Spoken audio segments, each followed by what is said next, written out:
Okay guys, isa na muling mapagpalang umaga, tanghali, gabi po sa inyo lahat. Sana po ang lahat ay nasa mabuting kalagayan at ligtas po sa anumang kapahamakan. Saan po kayo dako ng mundo naroroon. Ako po muli ang inyong lingkod, Maestro 21 TV, at sa ating video ngayong araw na ito mga kalingap ay tayo muli po ay magbibigay ng ating panibagong reaction tungkol nga po dito sa naging pahayag ni Baby Carla sa kanya pong naging live. Alam po ninyo mga kalingap ay sa nagdaang mga linggo, sa nagdaang mga araw ay marami na naman pong mga issue. Marami na naman pong mga issue na ipinupukol po kay Papa Joms na hindi tumigil-tigil. Mga dating issue na inuungkat na muli at inire-raise niya muli at paulit-ulit na lamang po itong mga issue itong mga kalingap. Okay?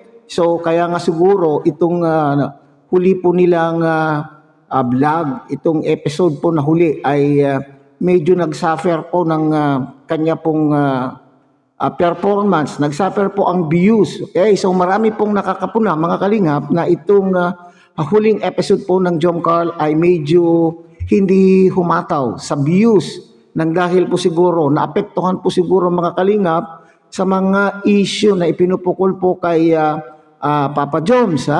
So, at yan nga po, at sa kamakailan lang po sa naging live po ni Baby Carla ay may niliwanag po siya sa mga ilang issue po na kinakaharap po ng Jom Carl. Ang una po dyan mga kalingap ay yung meron nga bang hindi pagkakaunawaan ng dalawa? Meron bang tampuhan? Alam po ninyo, noong nandun po sila sa Vietnam ay marami tayong napapanood na mga post, mga kalingap na sinasabi po na itong dalawa ay may tampuhan sapagkat hindi natin sila nakikita na sila po ay sabay sa bawat lakad po nila. So yun po siguro yung dahilan mga kalingap na sinasabing parang may tampuhan po ang dalawa. Yan po yung sasagutin. Isa po sa mga sasagutin po ni Baby Carla o isa po sa mga sinagot po ni Baby Carla sa kanya pong naging live, yung pong tampuhan. Mayroon nga ba? At sumunod po yung pong issue ng selosan. Mayroon bang nagaganap na selosan sa pagitan po ng dalawang mag-love team mga kalingap?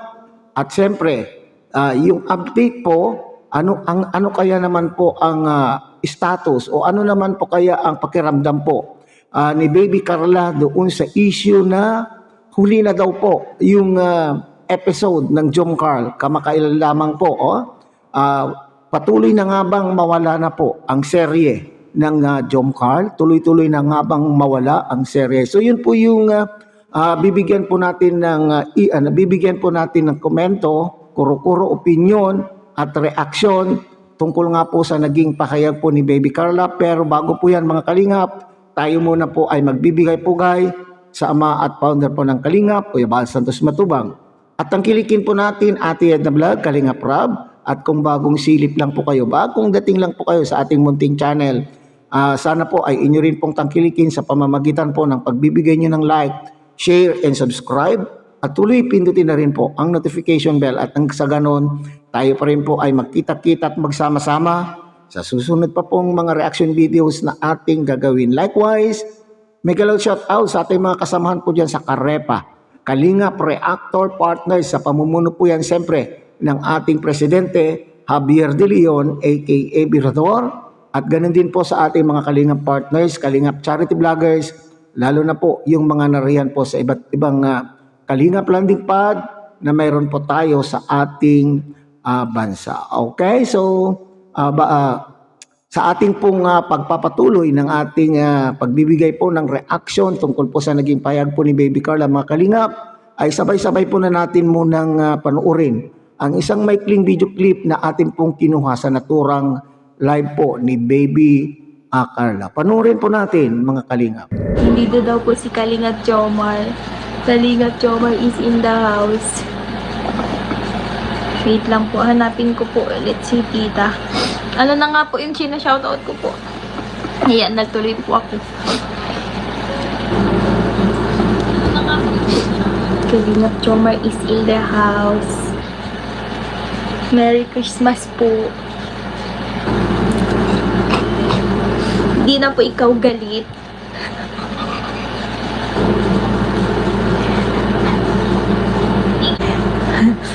Focus daw po. Kalingap Jomar kaya. Kalingap Jomar man kaya. Yaon na naman ni Digdiyo. Diba? Diba Digdi ka nag-chat-chat?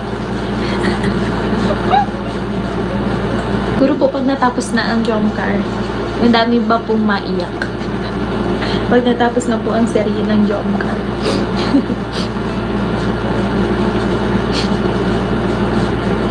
Ano daw po?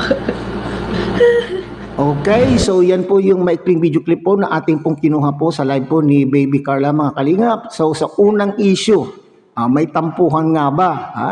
Kasi dito mismo, base po dito sa pahayag o sinasabi po ni Baby Carla sa kanya pong naging live ay parang mayroon nga po mga kalingap.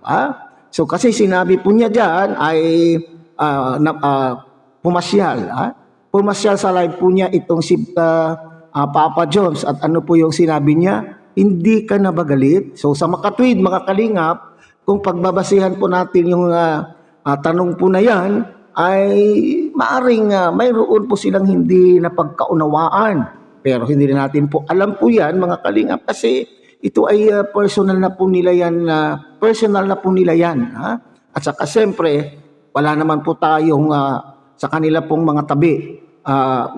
Wala naman po tayo sa kanilang mga tabi. Kaya hindi natin po alam. Pero tayo po ay nagbabase lamang po doon sa naging pahayag po ni Baby Carla dahil sinabi po niya, hindi ka na ba galit? So alam nyo mga kaibigan, sa relasyong magkaibigan, sa relasyon magkakabarkada, relasyon magkakamag-anak, relasyon magjowa, may dumadating tayo sa panahon o dumadating tayo sa punto mga kalingap na mayroon po tayong hindi pinagkakaunawaan at ito po ang pagmumulan po ng tampuhan. Pero tampuhan, kagaya ngayon yan. Di ba pumasyal po itong si Papa Jom sa kanya sa live po ni Baby Carla. So sa makatwid, it's a minor tampuhan lamang po yan mga kalingap na madaling magawan po ng paraan, madaling maayos kumbaga mga kalingap. So yan So pangalawa pong punto mga kalingap ay itong sinasabing selusan. So maraming nakakapuna, maraming nagsasabi, lalo po itong mga issue na matagal na pong issue na paulit-ulit na lamang pong ini-issue. Kaya po siguro ay ito yung katanungan po ng mga ilang supporters. Ito yung sinasabing may selusan ba dahil sinasabi ay mayroon daw girlfriend. May girlfriend daw po itong si Papa Jones. May iba naman po nagsasabi may jowa, may anak na. Sa mga ganitong kwento, hindi kaya nagsiselos itong si Baby Carla mga kalingap? Ano po ang sagot po dyan ni Baby Carla? Wala daw po siyang dapat ipagselos mga kalingap. So ibig sabihin ba ay itong si Baby Carla mga kalingap ay very confident. May trust, may tiwala. Buo ang kanya pong pagtitiwala po kay Papa Jones. Kaya nga po sinasabi po niya dyan na wala daw po dapat ipagselos. Siyempre, kung mayroon pong tiwala itong si Baby Carla kay Papa Jones, so ibig sabihin mga kalingap ay yung mga kwento, yung mga issue na ipinupukol po kay Papa Jones ay walang katotohanan. At ang nakakaalam po dyan mga kapatid, mga kalingap, ay itong si Baby Carla. Kaya nga po sabi po niya dyan ay walang dapat ipagselos. Okay. So yun naman pong sumunod na punto mga kalingap ay yung sinasabing sa palagay kaya ni Baby Carla ay huli na po yung episode ng Jomcar. Sa inyong ano pong sabi po niya dyan mga kalingap, ano po ang tugon, ano po ang sagot po dyan ni Baby Carla. Kapag daw po mo i-stop na o ititigil na, bibigyan na po ng tuldok o katapusan ang Jomcar serye, malamang sa malamang maraming malulungkot at marami din pong iiyak. Di ba? Maraming iiyak. So parang parang sinasabi po niya o parang nagbibigay po ng assurance po dyan mga kalingap itong si Baby Carla na kung sa ngayon ay ititigil at marami naman, alam po naman natin po marami po silang mga tagahanga na, may fandom, may sarili na po silang followers. So kung sa ngayon punto nila ititigil, baka mamaya ay maraming magagalit.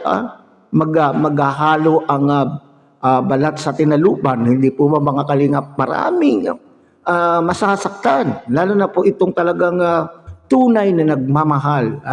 Tunay naman nagmamahal po kay sa Jom Carl. Okay, so sana lamang po yung huling episode ay matulungan pa natin maiakyat ng views.